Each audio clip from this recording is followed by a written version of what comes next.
Theater, the theater in which the group theater in 1931 opened its first production, the House of Connolly.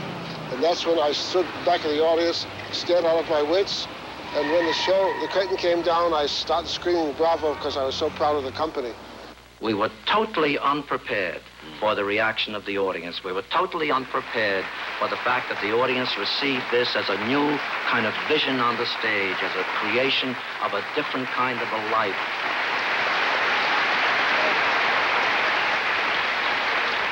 They kept applauding and applauding and applauding. I think I counted about 20 curtain calls. Those first reviews were sensational. In the New York Times of September 29th, 1931, Brooks Atkinson raved, "It is not too much to hope that something fine and true has been started in the American theater." And the next day came Gilbert Gabriel's review in the American. "I cannot remember a more completely consecrated piece of ensemble work in our midst since the Moscow art masters went back home." However, unlike the fairy tale, things did not go on happily ever after. Their next production, called 1931, was a gloomy reminder of the times they were living in. It opened December 10th and closed before Christmas. It was a very interesting play and very well done, but the trouble is there was such a depression outside that nobody wanted to see any more of it on stage. Once I built a railroad, made it run, made it race against time. Once I built a railroad, now it's done. Brother, can you spare a dime? Where I lived, near the 59th Street Bridge, there were hovels of cardboard and paper and tin with men just sitting in them, sleeping in them, fires burning for whatever they could get to eat. On Broadway, which I passed every day, there'd be lines of men waiting for an apple. I think there was something like 14 million men out of work at that time. Harold Clurman said, "It seems as if the very color of the city had changed. From an elegant bright gray by day and sparkling gold by night, the afternoons had grown haggard, the nights mournful. We could smell the depression in the air. It was like a raw wind. And the members of the group had to face the bleak realities of the depression just like everyone else." A number of us lived together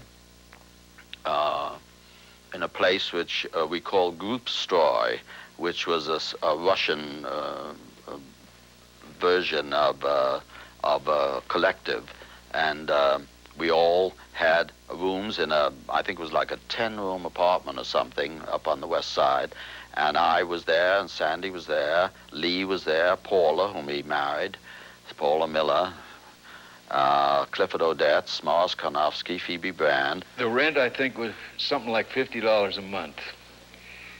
We would collect from each person in there $7 a week. For $7 a week, we paid the rent, we paid a cleaning woman, and we ate.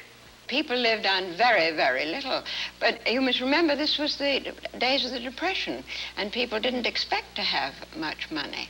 And if you like, they were very glad to be able to go away to the country and work.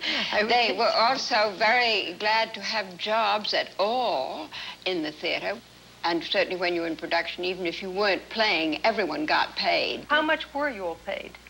Oh, on an average of $40 a week.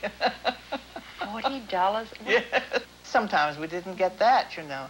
We had to pay all the technicians and the crew first, and then what was left over, the actors got. The people who needed the money most would get more money. People who had families would get a little more money. The people who were leading actors, like my husband, would get a little more money. And the rest of us would struggle along on whatever was left. You weren't a member of the group theater originally. No. You started I was an out apprentice to the second summer, on the second summer. And I paid $20 a week, You paid $20 a week? Correct. And when I ran out of money, which was in 5 weeks, I was a waiter at their commissary, a dining room. And I waited on table on all these guys and girls. The feeling was that they were a family and had to struggle together as a family. That was the spirit, and they were willing to do anything just to perform in some of the most unusual plays of that era. Night Over Taos, Big Night, and Success Story. I admire you, Ginsberg. You're a dynamo, an electric fountain of energy. I work like a dog. My brain buzzes at night. I can't sleep. Never satisfied, are you? No. Are you? I? Well, you see, I have certain cultural interests. Art, beauty, sensuality, and moderation. Yes, well, I don't get a kick out of that stuff. I want something bigger. For instance? Power. Money is power. Well, the actors weren't making much money, but artistically the productions were highly rewarding. Fellow actors slipped in night after night just to watch Stella Adler in the last scene of Success Story. And Noel Coward saw the play 7 times. But one member of the cast had received a movie offer he couldn't refuse, Frank Chaton. I remember the night, his last Saturday night in Success Story. He came to each of us to say goodbye, and he leaned over and kissed me, and there were tears in his eyes. And I said, Francho, if that's the way you feel, why are you leaving? And he said, well, Ruthie, I just have to find out what it's all about. It was all about stardom and glamour and the lure of the silver screen.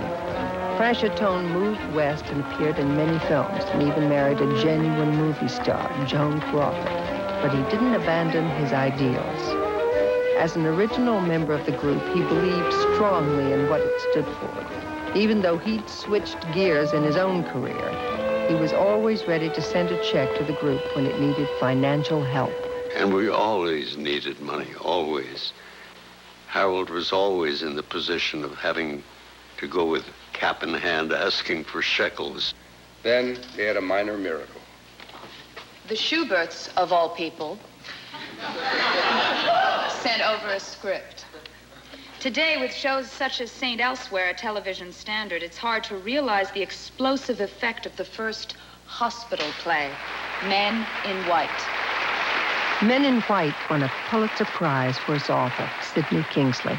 Lee Strasberg said, why are you here? What is the magic glue that holds us together? And he said, idealism. And this is a play about idealism, and we are going to do it. And so we all went to the hospital to witness an operation and observe the nurses at work and the doctors in the corridors and so forth. This was where Lee shone. He really was great in that, in working on hospital effects. Nobody had done it before. With ingenious sets by Mordecai Gorelick, the hospital and operation scenes were a revelation.